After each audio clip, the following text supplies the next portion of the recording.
Hey, good morning. Let's put this year into perspective, right? Okay. So, say you're a new home buyer wanting to buy a home. What do you face right now? All right. Well, I'm just going to throw out some statistics, some numbers. I'm going to give you some insight, and I'm going to leave in a little bit of something for you at the towards end. All right. So, home ownership may still be an attainable goal. You might want to make some sacrifices. All right.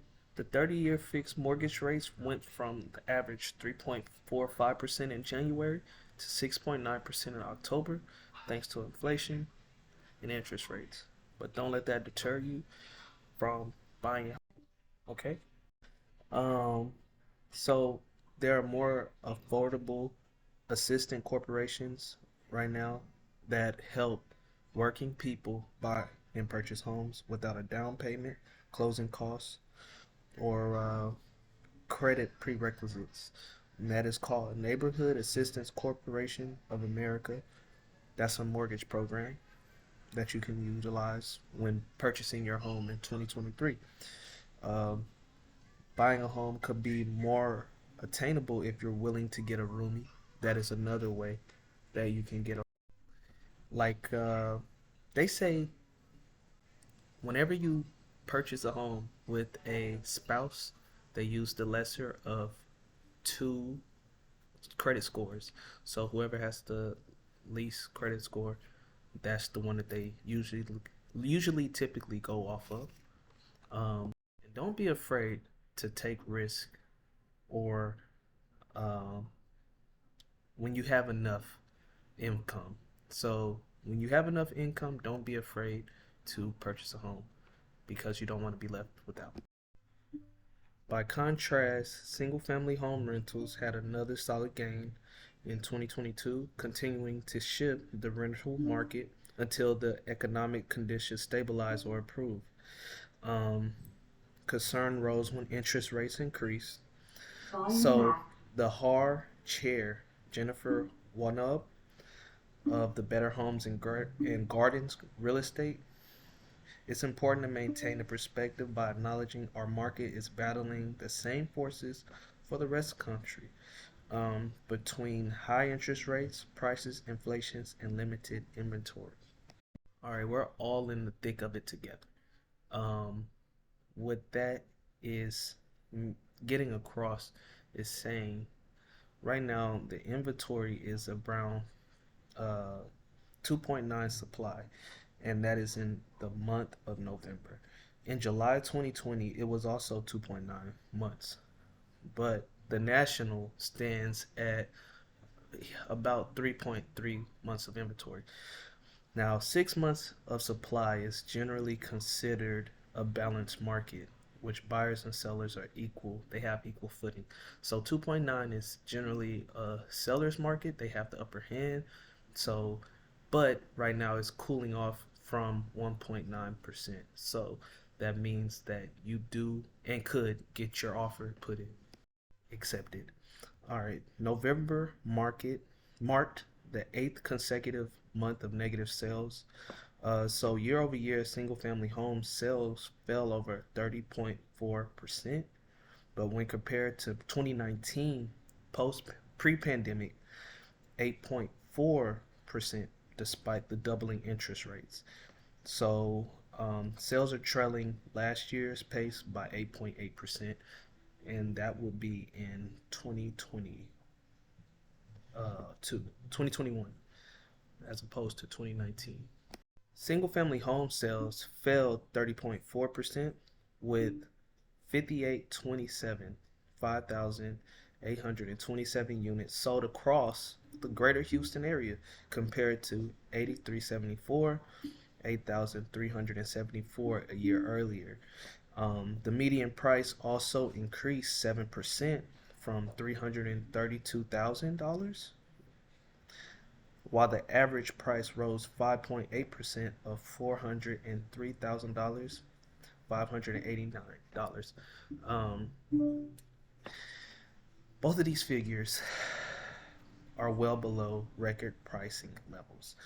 So from the earlier year. For a pre-pandemic perspective, November sales are down 8.4% in 2019, with a total of 6,359 single homes sold. So in 2019, it was a different time, right? Um, the median price was then 27.4% lower. So, all right, I told you the numbers. We're right now at $332,000 and $403,589, right? All right, this is 2019. I'm gonna give you a little insight of what the housing market looked like. At $241,000 was the average price. At $297,000 and $70 was 26.4% lower.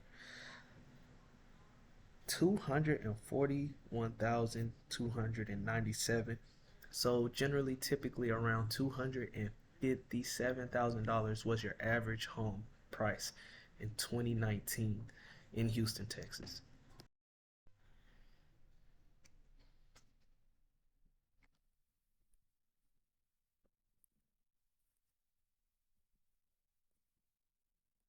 Days on market is the actual time it took to sell a home. It grew from 35 days to 48 days.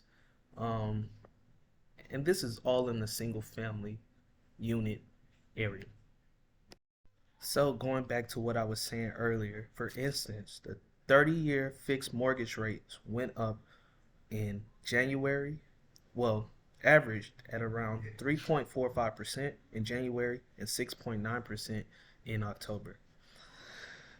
Starting with a condo or a townhouse, then using that to build equity to purchase your next property. That would be a method of attaining home stability or home ownership. These are some things that you can do to these are some sacrificial things that you can do to get a new home. Let me make sure I'm coming across clearly. All right, there are some things that you can do to sacrifice that you'll have to sacrifice in order to placing your family in a new home. You can sacrifice space. Um, it may seem like a big one, but starting off in a condo or townhouse, then using that equity from that to build up a purchase for your next property. Um, More affordable, the Neighborhood Associate Assistance Corporation of America allows working people to buy a home with no down payment, cost, closing fees, or stringent credit prerequisites. Members can also buy their home at below market interest rates. The program is currently in 28 states. Buying a home in 2023 could also be more obtainable if you're willing to get a roomie, right? Um, Jocelyn Wright, a certified financial planner and retirement income certified professional at Wealth Management Group, uh, says this is what she did in her with her sister in 2017. So she had a roomie, she had her sister, and it wasn't going to be forever thing, but it was a way for them, an opportunity for them to have their own home, and they can leverage the equity and all they were going forward.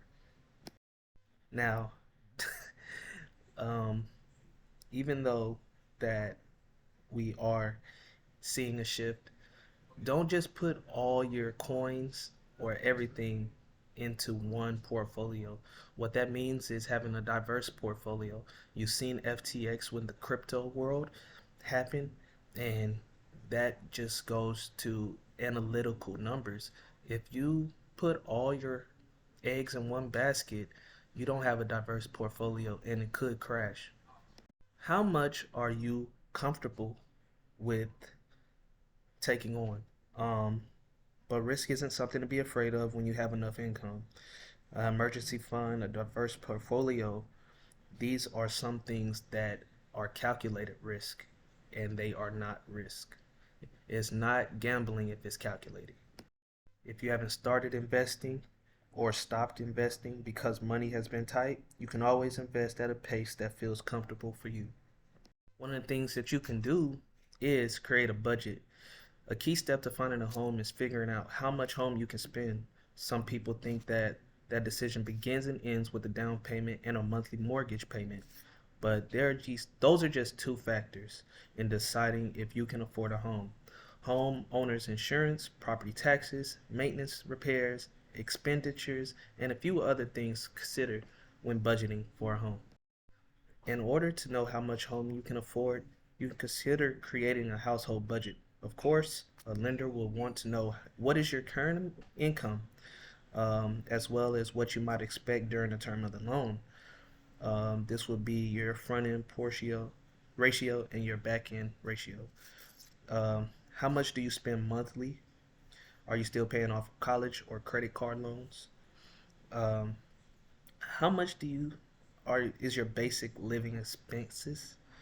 Do you have sufficient reserves to cover homeowners insurance, property tax, and any maintenance issues?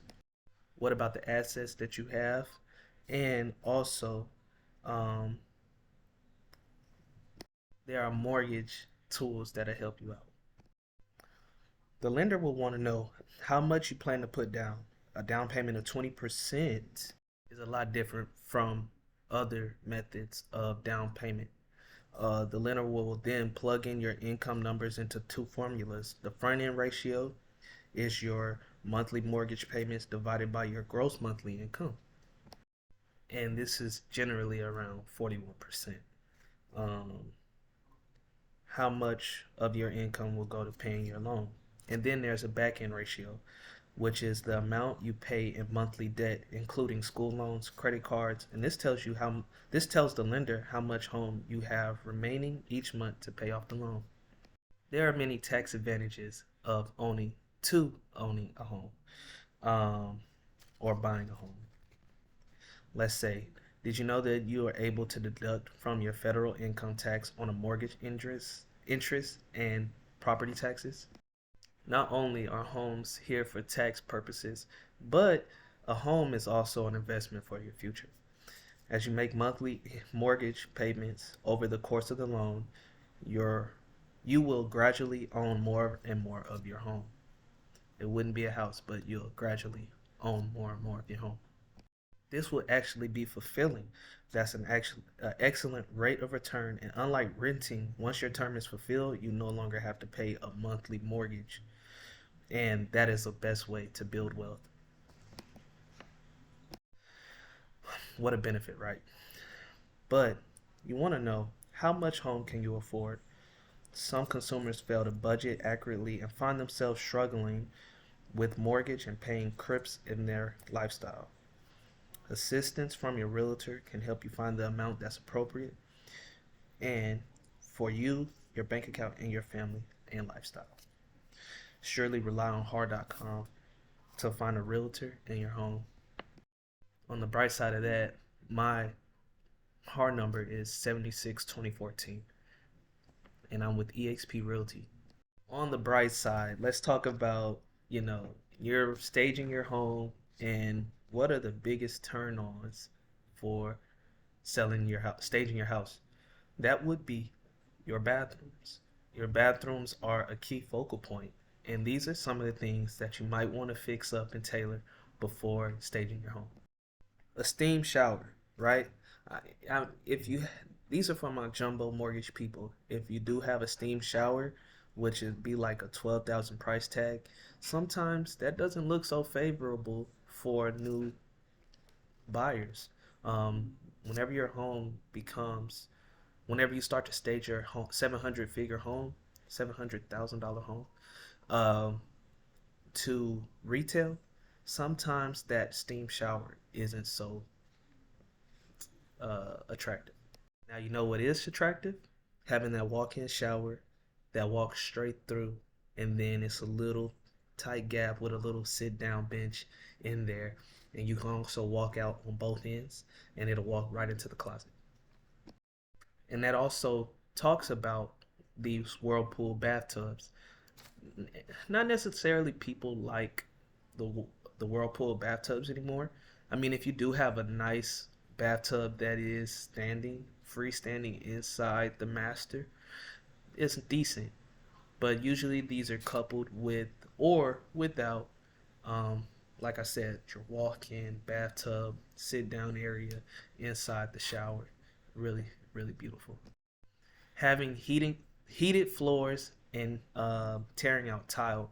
These things may not always help the seller, and it may not. I mean, it may not always benefit the seller. Sometimes the buyer actually likes it the way that it is. Um, just make sure not to. I mean, not to overdo it, but sometimes heated floors really is a turn off. Sometimes tearing out the tile and not having it aligned or in coordination with the rest of the home is kind of a turn off. And that's just, on the brighter side. I mean, it's just something to look out for with the buyers and the sellers. I know y'all have y'all little spats. All right. But some people like clean garages as well. Um, if you do, since a garage is usually attached to a house, um, so it's almost like a it's becoming a popular thing. It's considered an extension of your kitchen and or family room. So people usually put epoxy in the garage, make it a room for the children. These are just some minor things that people do, and they have done. But like I said, I'm winding down. I'm on HAR. My name's Joel Williams. My license number is 762014, and I work at EXP. If you or anyone is looking in the Katy, Richmond, Rosenberg area, I'm here. I'm very much present in my business, and I would love to work with you. All right, you have a wonderful, wonderful, merry, happy holidays, and happy New Year's. Thank you. Peace.